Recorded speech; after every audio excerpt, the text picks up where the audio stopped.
I'm your host, Dr. Dave Harris, and I'm broadcasting live here on YouTube from the campus of Dixie State University, a beautiful campus here in St. George, Utah. I've been teaching here in the Media Studies Department at Dixie State for about 8 years and currently chair the department. And so if you have any questions, do look in the description of this video and let me know. I'd be happy to answer any questions that you might have. Today we're going to build a lower third graphic. Let me go ahead and show you what this looks like. This is a typical television lower third graphic. It is something you would see on the news. It shows someone's name, it shows their title, and it shows the logo for the news station. Let me go ahead and zoom in a little bit for you on that. This is something that you would see a lot on news, but you'll also see it on various types of documentary television shows and other things.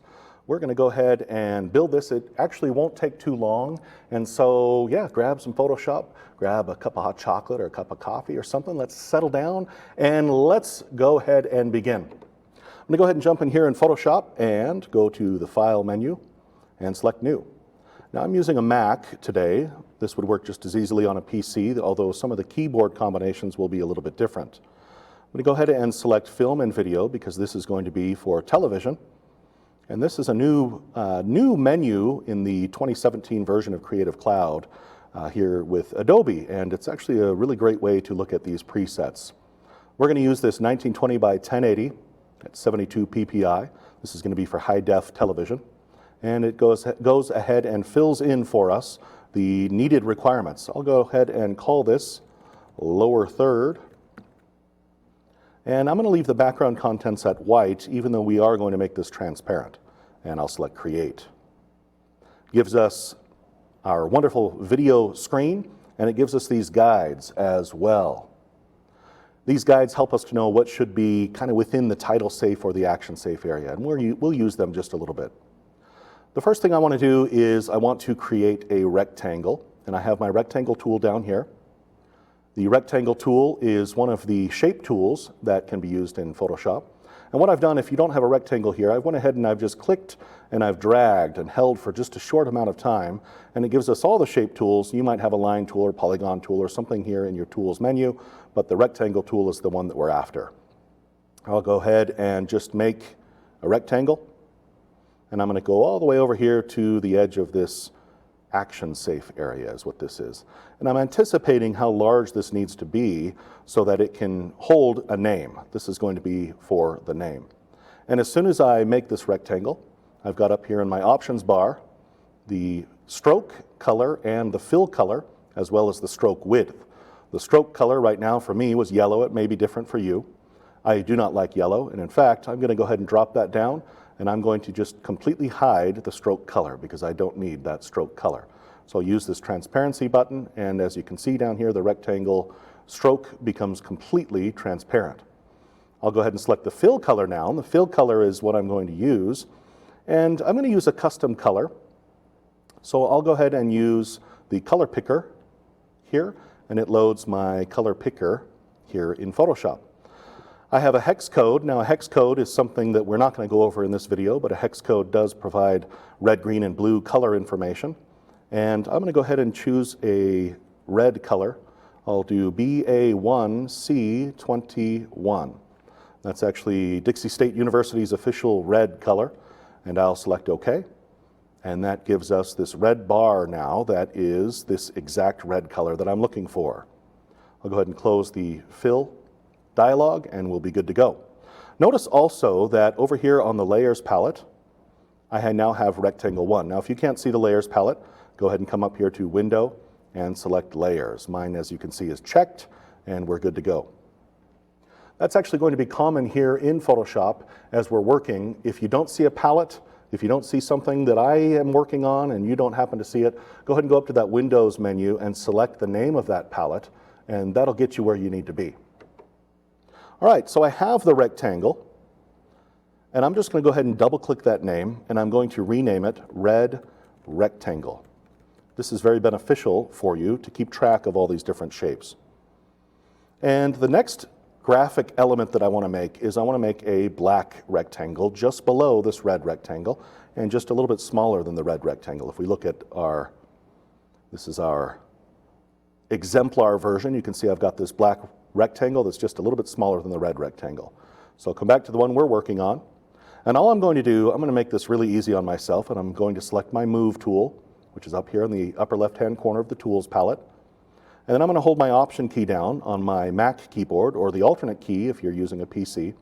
And I'm just going to click, and I'm just going to drag this down, something about like that, because I anticipate that this rectangle is going to be smaller, so there's going to be just that little bit of overlap there.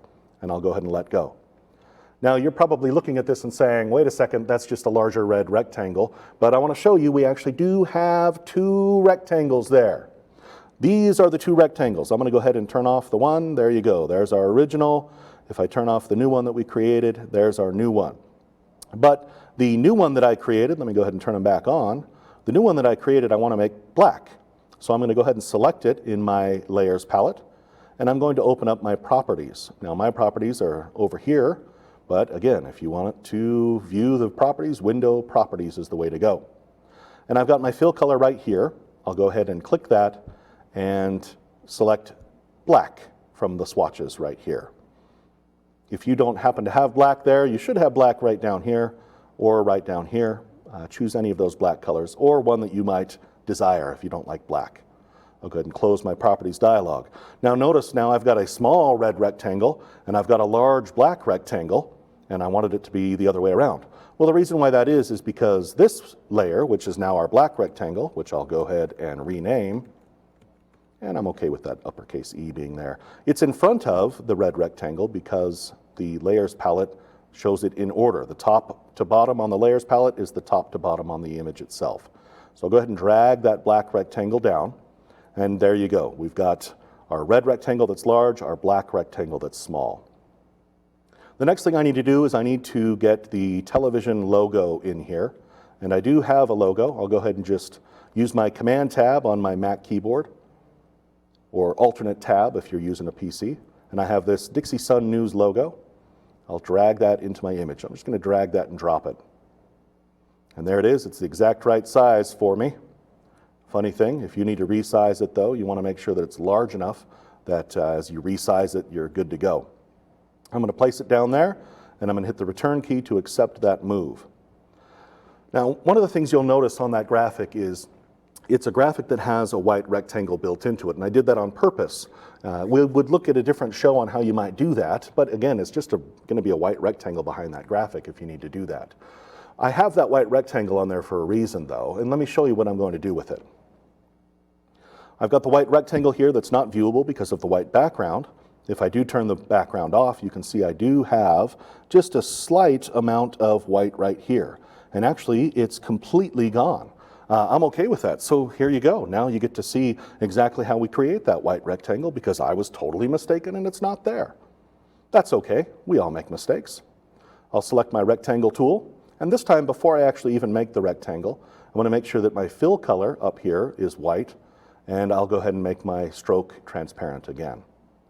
And I'm just going to make a white rectangle that's just a little bit bigger than that logo. Just like that. And because we created that in the order we happen to have on the Layers palette, it put it behind the red rectangle and in front of everything else. I'll go ahead and select on my Layers palette, double click on it I should say, and I'll just type red rectangle. And then this red rectangle I want to be in front of everything, so I'll drag it up to the top. But the Dixie Sun News logo, I want to be on top of that, and so I'll drag it up above as well. And there you have it. Now I have a Dixie Sun News logo with a white rectangle around it. That white rectangle is kind of hard to see though. I'll go ahead and select it. Down here in the lower right-hand corner, I'll grab my effects, and I'm going to add a stroke to that white rectangle. Now you might look at this and say, wait a second, he literally just turned off the stroke. That's okay. He turned off the stroke. We're going to go ahead and add the stroke right here. I wanted to demonstrate how to add a stroke as an effect as opposed to just adding it as the rectangle. And that's the reason why I'm doing it this way. So I've got my stroke palette here, and as you can see, I've got a 4-pixel stroke. It added that stroke, black stroke around there. Depending on how you've used Photoshop, this may not have 4 pixels here. You'll put 4. Position should be outside, which means the stroke will be on the outside part of the rectangle. And the color here, if I just tap that, is going to need to be black. If it doesn't show black here, you can go ahead and just put 6 zeros right here and select OK, and then you'll have black. All right, cool. We've got all our shapes done. Now we just need to add a little bit of text. I'll use my type tool here in Photoshop. Select my type tool, and for this one I'm going to just draw a box that's a little bit to the right and to the left of the ends of that red rectangle. And I'll just go ahead and type my name, Dave Harris. Oh, what the heck, I might as well put something about that education I spent so much time on, so I'll put PhD at the end. I'll hit Command A on my keyboard, or Control A if you're using a PC. And I want to use my character palette. I've got it over here stashed. Looks like a letter A. If you don't have that, again, Window, Character is the way to go. And I'm going to increase the font size, something like that, to make it so it fits inside that red. And the font I've got right now is Tahoma. I'm okay with that font. If you want a different font, by all means. And then the color of the font right here is white. We do it just like we've done before. You hit white, and this time to select white, you're going to put 6 Fs in this area, and you'll select OK. I'm going to hit Command Return or Control Return if you're using a PC. Select my Move tool, and then I'm just going to use my down arrow key just to line that up vertically within that red box. And that's perfect. I've got my name. So this is really the easy part here, is when we've got something, we want to reuse it as much as we can. Rather than using the type tool and creating another type layer that's down below my name, by golly, I've already got one. By golly, what a cool thing to say. I've already got one. I might as well use it. It's got it styled the way I want it. It's got the font and the font color the way I want it. Let's go ahead and just use it again, and I'll show you how to do that. We'll go ahead and use our Move tool and hold our Option key down on our keyboard, or alternate if you're using a PC. And then I'll just drag that down to the black rectangle, and I'll let go of my Option key.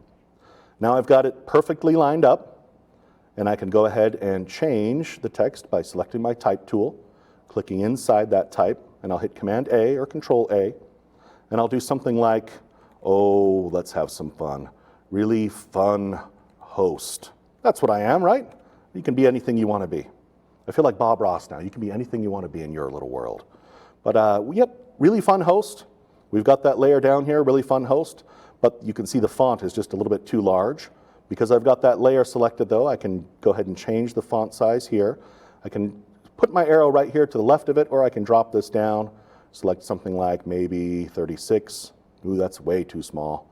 Or I can just put my cursor inside there and change that 36 maybe to 60. Let's try 60. 60 is about right. That'll be good. I'll use my Move tool, and I'll just use my down arrow just to nudge that down just like that. And it looks like to me it would be best if this were over to the right compared to the name. Maybe about 1 letter's worth, something like that. And we'll go that direction. And that's our lower third. Let me go ahead and zoom in on this. Use my Zoom tool, and I'll hold my space bar down. Makes my cursor into a hand tool. I can center that up, and we're good to go. Now, one thing I do want to mention to you, if you're using this graphic as a lower third, either on live television or on post-produced television, you want to make sure that you have a transparent background and that you save it in a file format that allows for transparency. So let me show you how to do that, just in case you don't know how to do that. Right now, our background was white. I did turn it off earlier, but notice when I turn that back on, that's pure white. That is not what we want to have, because we want it to be transparent. If I turn this background layer off, you can see I get this checkerboard. That means that this is transparent. That's what we want. So I'll go ahead and hit File, Save, which is something I should have done anyway, long time ago. I'm going to save a lower third version of this, and I'm just going to save it right here in this default folder, no matter, doesn't matter. So I'll save this Photoshop version, and I'll select Save. And then I'm going to select File and Save As. This time I'm going to drop the format down, and I'm going to select PNG, or PNG. This is a file format that allows for transparency, and I'll select Save. When the PNG options come up, make sure it says smallest and slow, and that the interlace says none, and select OK. This finishes up this graphic. All right, that's how you do a lower third graphic. That's the live version of it here on YouTube. It's been a pleasure being with you here. And if you're not watching this live, don't worry, you can watch it on demand. I'm not going to be upset with it. But we do these videos periodically on the Dixie Sun News, on DSU Media Studies Facebook page and on our YouTube channel. So do subscribe to us on YouTube. That's where you're at right now. And do also visit us on Facebook at DSU Media Studies as well. We're also on Twitter at DSU Media Studies and Snapchat, you got it, DSU Media Studies. It's been a pleasure being with you. I'm Dr. Dave Harris, and I look forward to seeing you on our next show.